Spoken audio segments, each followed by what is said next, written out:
So let's talk about stim. What is stimulation? How does it work? How do these machines work?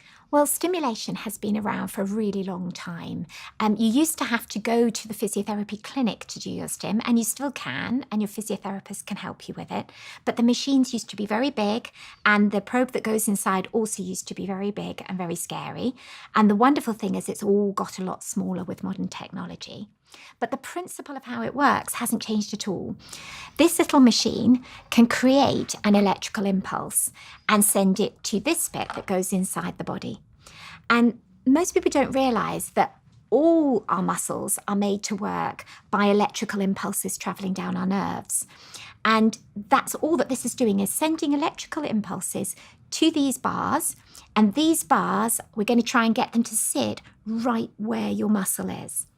And as those electrical impulses go into the muscle, the nerves pick up the electricity just like it had come from your brain, and then tell the nerve to do the job that they always tell the nerve to do, and the muscle to do, which is to contract.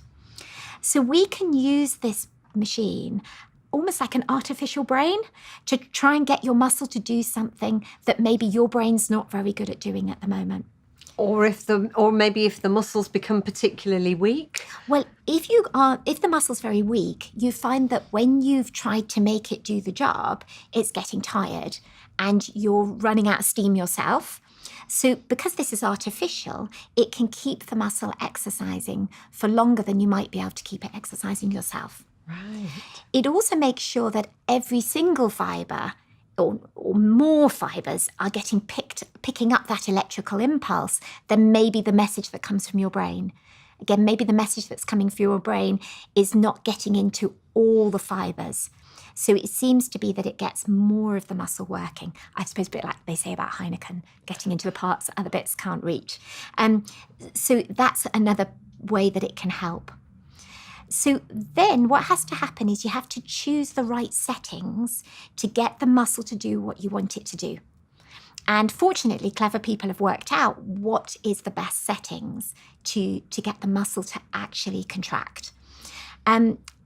Initially, when you get the electrical current coming, all you're going to feel is sensation, like a tingling feeling, or on some of the settings, more of a thuddy setting.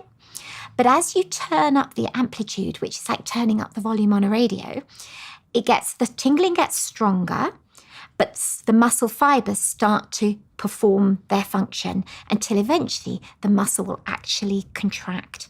And you'll feel weird because you'll think, I didn't do that. You can feel it happening inside, contracting and relaxing. Now, how long it contracts for and how long it relaxes for is all decided for you by the machine, not by your brain. And the machines are set up to give you what we hope is an optimum contract and relax phase, and so that you won't get too tired, so the muscle can exercise but not get exhausted. And so what does that do then? If this machine is stimulating the contraction, what is that doing for the muscle? So to grow muscles, they have to be made to work and to rest. If we were going to grow the muscles in our arms, we would do some exercises that make our muscles contract and relax. And when we're very weak, we start with no resistance at all. But as you get stronger, you add resistance to make that muscle grow more and more. Now, the stimulation does the very first bit of that exercising for you. The low resistance, pure tighten and relax. There isn't any resistance to work against, but it makes it easy for the muscle to do that job. And as the muscle repeatedly is made to do that, then you get changes inside the muscle tissue for the muscle to be able to perform that again and again. So you're teaching your muscle and encouraging it to grow. And what's the difference between, you mentioned slow and fast twitch fibres. What are these fibres in the muscle? What role do they play? Yeah.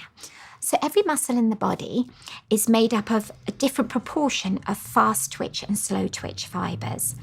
And in the pelvic floor, we're 70% slow twitch fibres. And these are the ones that we use for endurance and posture and to hold us up.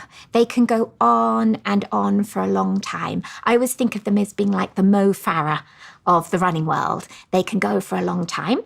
But we also have 30% of our muscles are fast twitch, and they can respond more powerfully and more quickly, but they don't last as long. So that's like your sprinter, your Usain Bolt. He can sprint for 10 seconds and then he's done. Now, in real life, we need both those kinds of fibers. The one we're probably most familiar with is the job of the quick ones, the fast twitch fibers, because they're the ones that jump in if you're going to cough or sneeze or pick up something heavy. They've got to be there fast, but it's not going to last very long. And that's where we have the 30%. But we tend to forget that the rest of the day, you're on your feet, you're lifting and carrying, and it's these same pelvic floor muscles that have got to hold you up. And the day can be relentless. And they have to do this postural hold all day. They have to be the marathon runner. And so we have to have a really good foundation of slow twitch fibers to give us that endurance. And when we're practicing our exercises without a machine, that's when we're practicing holding and counting to 10. Those are the endurance fibers, compared to when you're squeezing and letting go and squeezing and letting go. That's your fast twitch function. And the machine can help you to practice both of those things as well.